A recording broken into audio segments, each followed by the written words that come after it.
Hello, everybody. Welcome back to Wild Chat Facts. Today's episode is going to be all about deers. Mar, how you doing today? I'm doing great. It was a lot of fun to research deer because we think we know deer. We think we understand deer. We know they're herbivores. And then they throw you a curve. Here's the curve. In 2017, a guy in Texas was in a farm.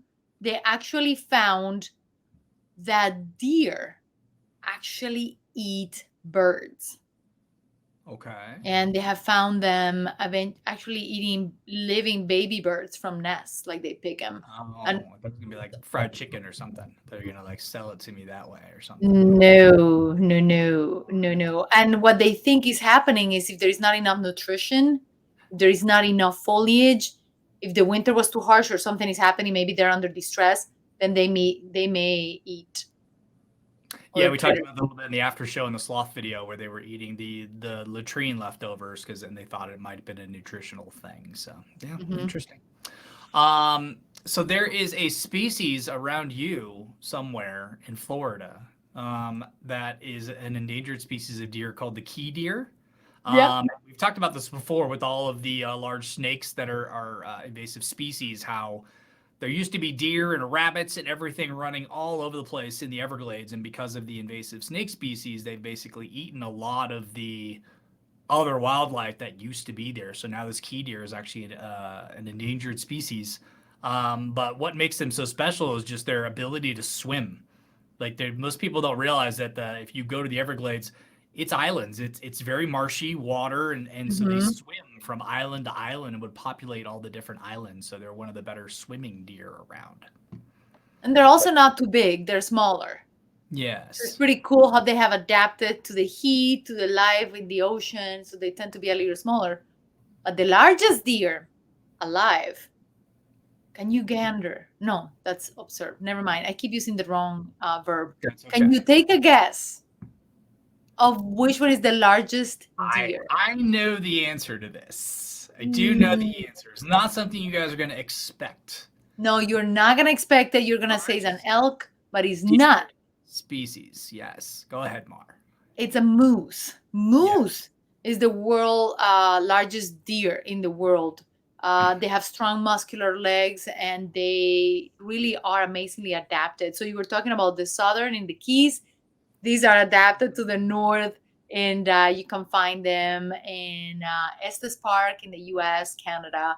Just keep going north and you'll find it. Moose. Yes. Also deer with the coolest antlers. That's at least in my book for everybody. Okay, let's see. This makes sense, but it still needs to be said because until you think about it, you're like, oh, huh.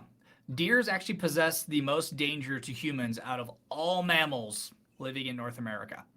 And we've talked about this in previous videos. There are more dangerous animals, but when you're talking about sheer numbers, proximity to humans, more interaction with humans because humans think they're adorable and try to pet them. And then, of course, we have all of the vehicle incidences that occur. But deer are actually the most dangerous mammals in North America to humans. And also moose. They're super aggressive and super territorial.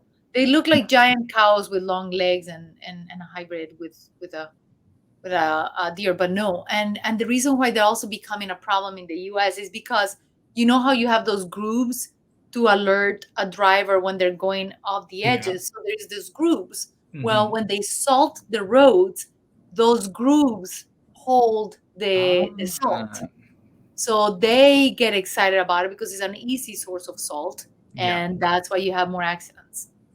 And then you can just picture this. If it's a groove right off the edge of the roadway and a moose tilts his head down to lick the salt, his antlers are already halfway into the lane. So that definitely would be a problem. Pretty much. But they don't seem to be so afraid of cars, as you will think. You're like, hello.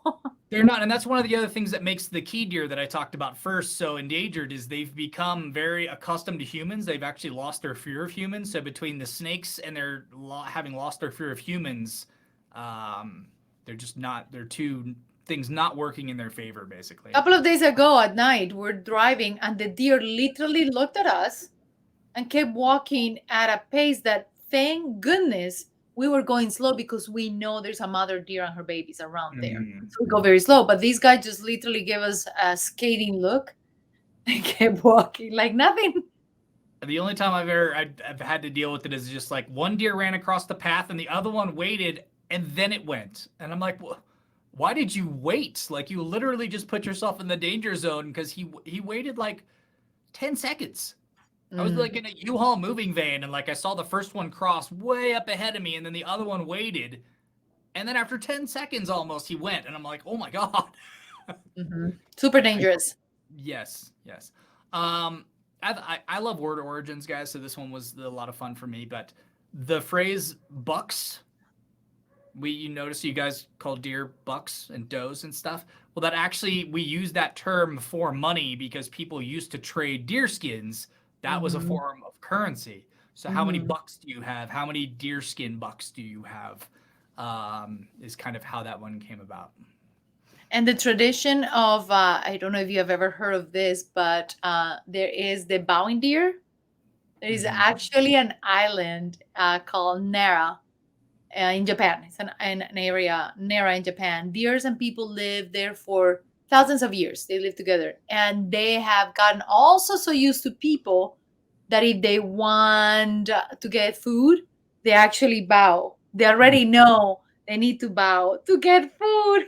Oh, adorable. I mean, we had that video of the dog that faked being injured. So he would treat like dogs have learned now in certain parts of the world to fake like they're paralyzed on their back legs so people will take pity on them and feed them. And then when the humans go away, they just get up and like walk back to their starting point and do it again. Pigeons in my school used to do that. Oh, that's horrible. I mean, it's genius, but it's horrible that that's what it's come to. So I'm going to stay on the money theme because I thought this was interesting. I didn't realize how intricately entwined deer and money are. But the first documented banknotes actually came from China, and the bills were 1 foot square piece of white deer skin with colorful borders. So it was an actual but I don't know why it's a foot. I'm assuming it's kind of gold strategy where like the volume actually mattered back then because you're essentially trading a deer skin. But so then that's $100. The 1 foot. It was decorated on the border like it was a form of currency, so it wasn't meant to be traded and used as a skin. It was meant to be traded as currency. They even put the decoration on it. So I don't know why they made them a foot. I would have made them something easily, not that they had pockets back then, but something smaller than a foot. Well, I mean, you must have a large purse in order to carry a couple of those around. Yes. Build up muscle. So it's weight training and shopping all at the same time. Now, one cool thing I found about deer is that the distress call of baby mammals shares certain elements that are similar. So there was a study done in Canada, in the Canadian prairies, where they showed that mother deer rushed towards recording cries, but it wasn't only of baby deer. It was also of fur seals, dogs, cats, and even humans. So they're assuming that there is something in our cry as a mammal that has something similar that made these wild deer females rush towards the sound, thinking about their baby. Okay. Guys, normally we put the questionable facts on the after show. I was tossed up between putting this one on the questionable or the after show. But I'm going to put it here because I just think it's just astounding, amazing, and funny all at the same time. There is an art form called Asquatch.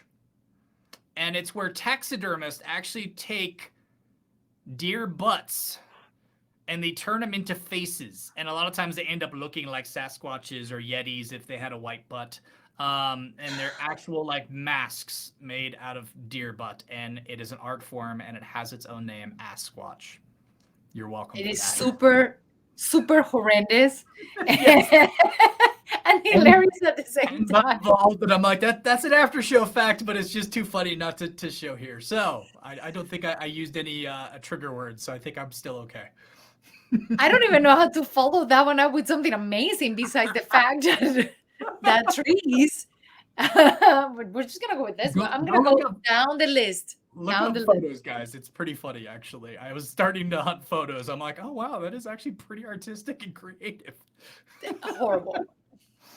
Well, trees. I'm gonna go completely different down the Okay. line. As I said, I can't top yours. So Okay.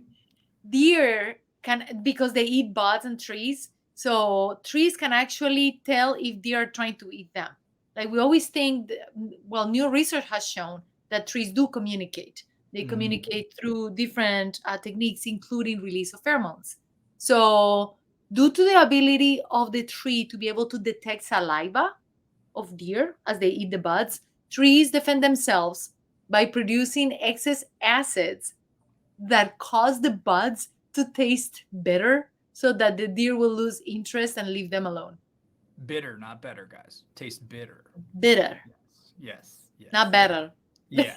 Well, it's the same if you roll it all together. It just, Bitter. Have you guys ever run into that situation in life where you like see a photo of something that looks really, really scary? And you're like, I wouldn't want to run into that in real life. And then once you run into it in real life, you realize that you're right. That photo had no size context to it. So there's basically something called the vampire deer. And there's a lot of thumbnails going around on the internet where it's got like little fangs and stuff, and it's a pretty vicious looking guy. But they're actually called Chinese water deer. And after birth, they basically can fit in your hand. They're so small. And when they're grown up, they only weigh up to about 29 pounds. So, like, that vicious looking deer that you're imagining, like, full deer size, like, I would not want to run into that thing with fangs. When you're like, oh, it's adorable. It's only like 29 pounds and like 3 feet tall. Or I don't know how tall they are. I didn't get the measurement. But at that weight. They're not that tall. They're not that tall. We did a okay. video and I added them as a bizarre creature. And they're Okay. pretty adorable. They go from scary in a photo to adorable when you see them in person because they're so tiny. Yes. So, yes. But one of the videos in Undiscovered Worlds, I think it was bizarre animals that you don't think will exist, something like that. You'll find it there. You will see the actual video. But there are actually several species of them that live in several parts of the Himalayas and India. So you will find some of those species around. They're absolutely gorgeous. And again, just like our teeth, they have a function. So you have those long fangs to kind of bite in and tear. So it really isn't meant to like, ooh, how did that end up looking like that? I mean, that style of tooth has a function, and if it's in multiple species of deer, then clearly it has a function. It does. That's awesome. But there is something really interesting, the impact that we humans have in the ecosystem. And not only do we have an impact, but also deer have an impact, many animals, when they go out of balance. And they actually found that in northern United States, tree seedlings abundance decreases when white-tailed deer, when the density is too high. So if there's too many deer in a particular area, the density actually goes down, and it does it in most forests, which is very unfortunate. And then when they started increasing the non-native plants, so more variety of plants, deer increased as well. And so because they feed on whatever they feed. So it's pretty unfortunate. That's why the introduction of wolves and other predators in North America, that may also be bears, are so important, because they actually maintain a healthy population of deer and allow the balance, so the forest can continue growing, which allows other species to come, which allows for better ecological balance. So yeah, you were talking about large populations of deer. I thought it was interesting because when I think of New Jersey, I think of like Newark and like the Sopranos and like very built up New Jersey. But New Jersey actually has more white-tailed deer per square mile than anywhere else in North America. I would not have guessed New Jersey for that. Wow. And also something interesting is they say that is the Michigan, Ohio, that area where there's a lot of corn, deer is actually, the meat is actually less gamey. Yeah, because they get to feed off of milder things, not as acidic things, and therefore they're less gamey. So they're actually, people say they taste better. So the Midwest, apparently deer taste different.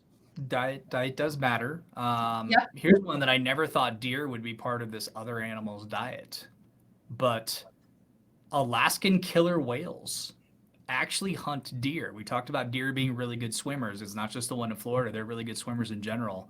So in Alaska, as they're swimming from island to island, most people know that Alaska has a lot of waterways and a lot of islands off the coast, and basically as they're swimming from island to island, killer whales have been known to gobble up some deer as they were swimming along. Actually, it's deer and moose.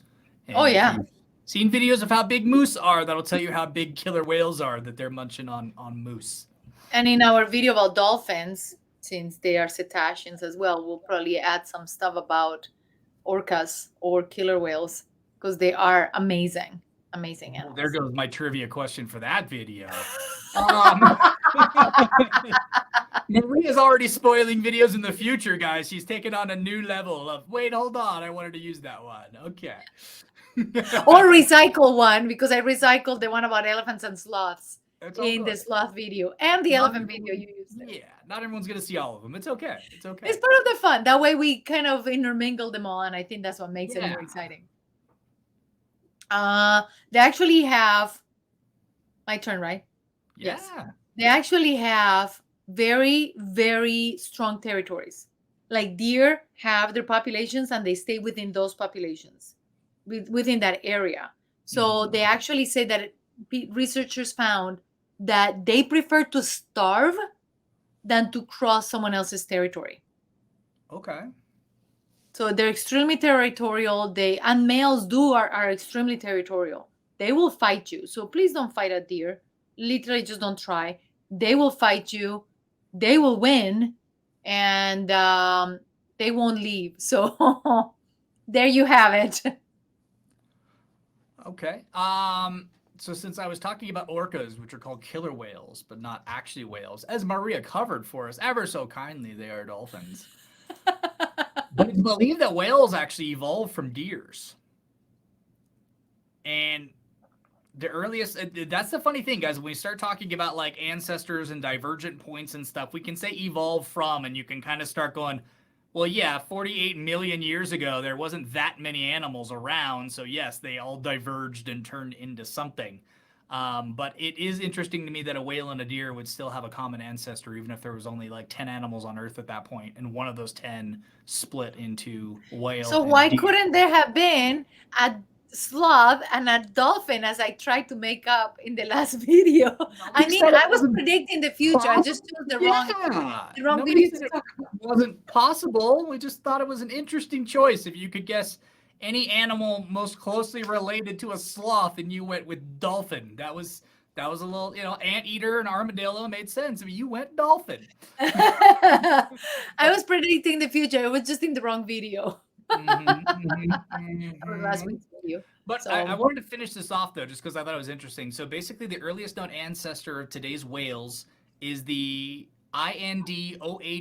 Indhohyus, and it was a small deer-like creature that existed 48 million years ago.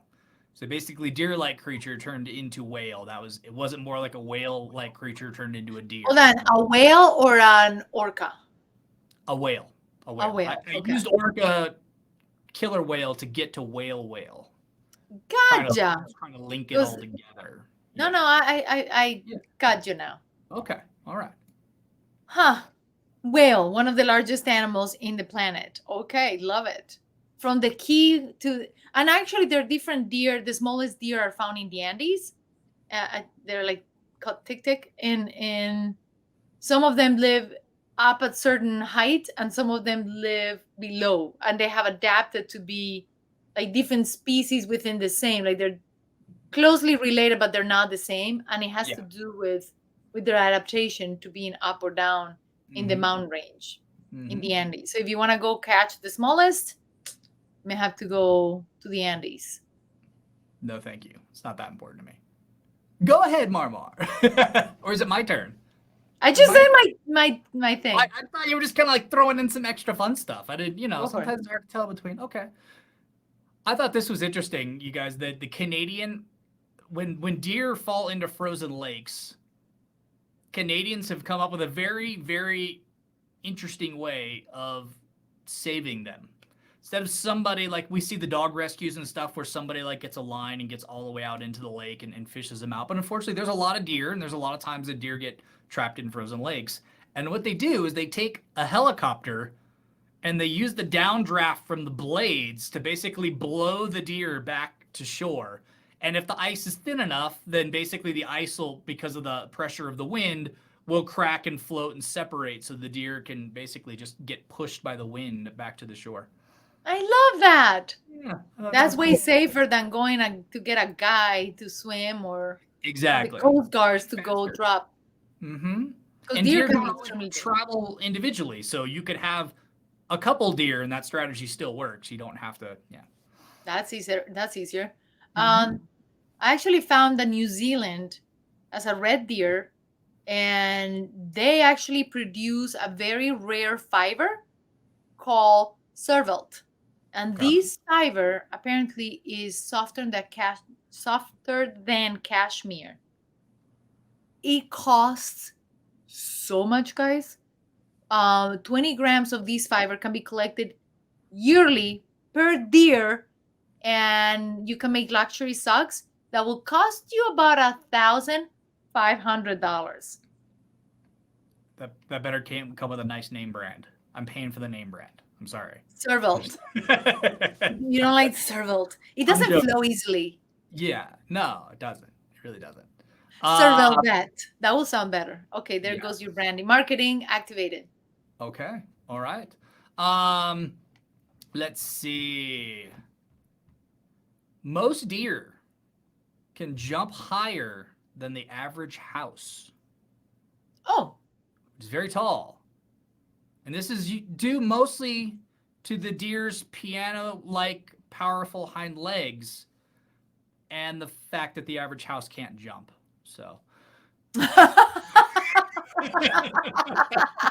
what do you mean by piano legs? they have the tendons in their legs. Like most high jumping animals have very tight tendons that act as springs, essentially. That's the serious part of the fact, guys. Deer jump really high, and it's because of the way that their rear hind legs are built and the tendons and stuff and the way they're loaded. And so they're able to use that as a spring that allows them to jump. But the house part was just for fun. I actually thought you were gonna go with some reindeer facts, how they became Santa Claus's Right. modus operandi. That's what I thought you were going with. I'm like, let's see where he goes with this. Because actually in Finland and many northern areas, the reindeer, they are so predominant and hard to see also that what they started doing to protect both of them, humans and deer, is they actually paint their antlers different colors, like that they shine when the light hits them, so people can see them. I've seen glow in the dark too. They've had like reflective stuff. They've had glow in the dark stuff. Mm-hmm. I mean, they can go to a rave and punch, punch, punch. Yes. So I want to get a little bit more serious here, guys. Just for people that have deer around their homes, my parents do and stuff. Deer will actually leave their fawns if there's no tree thickets and stuff around. They'll leave them in high grass. So if you guys let your grass grow a ton, it's horrible to think about, but please like search the grassy area before you start mowing your lawn, because there can be baby deer within the high grass, and there's been situations where people on riding mowers and stuff, because if you've got a large lawn, you're not, there's a lot of area for them to be. We're not talking about a little tiny backyard or something like that. Around my parents' house, they've got little thickets of like mini forest on the lots where there's no houses, and that's usually where they stash their deer, but they can also stash them in high grass. So just something to keep an eye on. And another thing to keep an eye on, extremely important, just because you see a baby deer alone doesn't mean they're orphans. Moms have to eat, they have to leave them alone. So they hide them, but other humans may have started interacting with the baby deer, so they feel comfortable with humans, which is a huge problem because then they're not hiding. And then people think, oh no, it's approaching me, it must be hungry. When in reality, it's not. They're just now getting used to humans because they've seen them all the time or somebody else had approached them. Don't touch them, don't take them, but keep an eye on them. Because if you start seeing their ears kind of starting to flip, like curled, that means Mhm. they're starting to lose nourishment. Oh, okay. Otherwise, they're usually very healthy. So just leave them, but keep Okay. an eye on them in case you keep seeing them alone. Then they may need help, but most of the time they don't. And Okay. actually, um, moms will come back, and everything is okay. So just Okay. mhm. PSA. Perfect. I wanted to get in just a hack or two because deers can kind of be, they're adorable, but then if you live around deer populations, they can get a little overzealous sometimes. My parents had planted new trees and built nice, like, circular areas for them. And then all of a sudden it just became a feeding trough for the deer. They're like, oh, new place to eat. Um, and they have a lot of like chemical deer repellents and stuff like that. You don't need that, guys. You can actually just use bar soap, and if you mix bar soap with water, it serves the same purpose as the chemical detergents, and obviously it's a lot safer without the odors and the toxins. Basically, this says you can sprinkle soap shavings in the dirt or dissolve the soap in water, and then you can use a spray bottle and you can spray it on plants or other things that deer are eating. And they do have those soaps that are um, chemically safer. Like they have sunscreens and stuff like Biodegradable. that. Yeah, basically. They have products now that aren't toxic because if we put on sunscreen or soap and then jump in the water, then that gets into the waterway, and then we're basically screwing up our own water. So there are soaps and stuff that you can use that are non-toxic, so it's okay for the plants and the dirt you're putting it in, and it'll still repel the deer at the same time. And the nice thing is adding soap sometimes will, if there are insects and things that you wanna, it's a good way to repel them too. So Yeah, it works it's either way. not exactly But not I had just a yard. I had planted tulips and all kinds of flowers with patterns. And I waited the first spring, all bloom, and my garden looked gorgeous in Michigan. Second year, everybody and their grandparents of the deer and all the critters basically started eating my tulips. And so I Mhm. had to actually put meshes, and it wasn't that Yeah. pretty. Hmm. Yeah, I thought just along that point, that was another one that I wanted to bring up is be conscious of what you're planting if you have deer. They're not fond of highly aromatic herbs, so mint, lavender, thyme, rosemary, sage. That's all great stuff. They don't like that stuff. It smells strong. They're not gonna like it. And then the flowers that are kind of unpopular as deer snacks, begonias. I don't know what this is. Are great. Marigold. Okay, yeah. Cornflower, marigolds, salvia, Yep. Cleome, Cleome. Don't know what that is either. But do remember, Clematis. Are you talking about yeah. clematis? No, this is ageratum. Ageratum is one, and then yeah, I can't pronounce some of these guys. I'm not a horticulturist, but again, I think the main point here is just do your research and know what plants they do or don't like, and then that'll help you because you can put stuff they may like, and if you put a highly aromatic thing in front of it, like rosemary, it'll kind of block the stuff behind it, and they'll just stay away from it. So And same thing with bunnies. They don't like marigold and something. So it's actually a really good deterrent for a lot of critters. yeah, Safe deterrent for a lot of critters. it is interesting. Yeah, a lot of stuff that deer don't like, other animals don't like either. So it does kind of serve like a multiple purpose there. Marty, you have another fact or trivia question you want to throw out to I everybody? have one fact, couple of trivias, but I'll be really fast. There is Okay. actually an island in Japan where the macaque monkeys actually use deer for transportation. Yes, So I I, saw I had to that. share that, and they actually pay them with food. So And it's called it's the Japanese island of Yakushima. Yakushima. Yakushima, everybody, if you want to go there and Yeah. check it out. Which deer inspire Bambi? That's my trivia question. I mean, Bambi looks like a white-tailed deer. I can't think of him right now, but I'm gonna go just a basic white-tailed deer. Actually, yes, because the Oh, guy who drew it in 1942, Maurice Day, he actually settled for nothing less than a white-tailed deer because he lived in Maine, and that's why. All right, guys. Hopefully, you guys had a great time. We always do. Do us a favor, guys. If you have not already, please click the subscribe button. It helps get the content out there. If you're listening to us on podcast, let us know how we're doing. We kind of do this as a video thing, but I think we're doing a pretty good job as a purely audio podcast. So give us a rating and review wherever you're listening to us at. If you're catching us as a podcast, Thank you guys so much for joining us. If you are Patreon subscribers, we're going to jump on over to the after show now. So we'll see you there. Everybody else, we'll see you next time. Bye.